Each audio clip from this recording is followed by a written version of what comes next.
London-based charity is inviting people to give something up for October in order to raise money to help the charity achieve the next phase of its goals. The Transforming Autism project was set up last year by two men with personal stories about autism, and it aims to completely revolutionise how autism in young children is understood, managed and treated. Well, with me now are those two men that I'm talking about. We've got a guy, Shahar here, and Gilles Pelenc. Hello to you. Hi. Okay, so first of all, I'd love to talk about your personal experiences, Guy. Maybe if we start with you, how it affected your life. Yeah. So when my son Daniel, he was perfectly what people would call normal. He had normal development in his first year. When he was 1, we started losing communication with him. He started completely disconnecting with us, so we couldn't reach him in any way. He was just lying on the floor all day. He resented any form of communication, and he had terrible meltdowns all the time at the slightest thing. We felt we were losing our son, basically. Sorry to interrupt. Yeah. One's still very young, isn't it? Yes, very young. These symptoms. Yeah. I thought that it was about 4 that you would notice something different. Well, the average age of diagnosis for a boy in the UK is 4 years and 8 months. Right.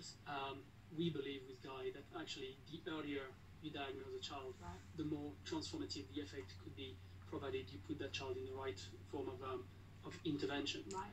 This is actually what happened to both my boys. I've got two children now.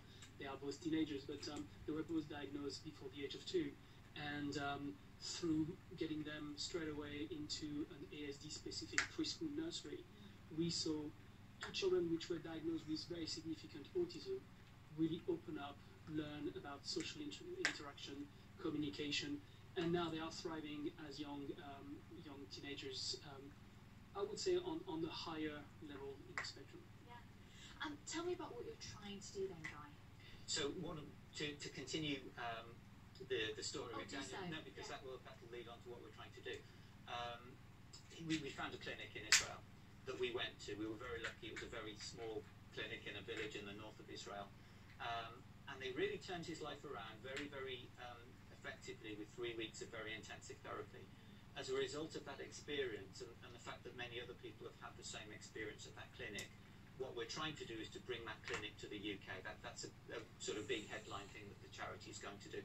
Interestingly, on the question you were asking about it being very early, that clinic treats children very, very early. And they did a survey a few years ago, a long-term study of children who've been through the clinic, and they found that children who were treated there between the ages of 1 and 2 had really significantly better long-term outcomes than children treated between the ages of 2 and 3. So even at that very, very early age, there's a huge difference, and we really want to make diagnostics and treatment available much earlier for people in Britain.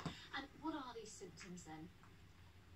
Well, with my people will find things in different ways. Yeah. With my son, it was a gradual withdrawal and a reduction in communication.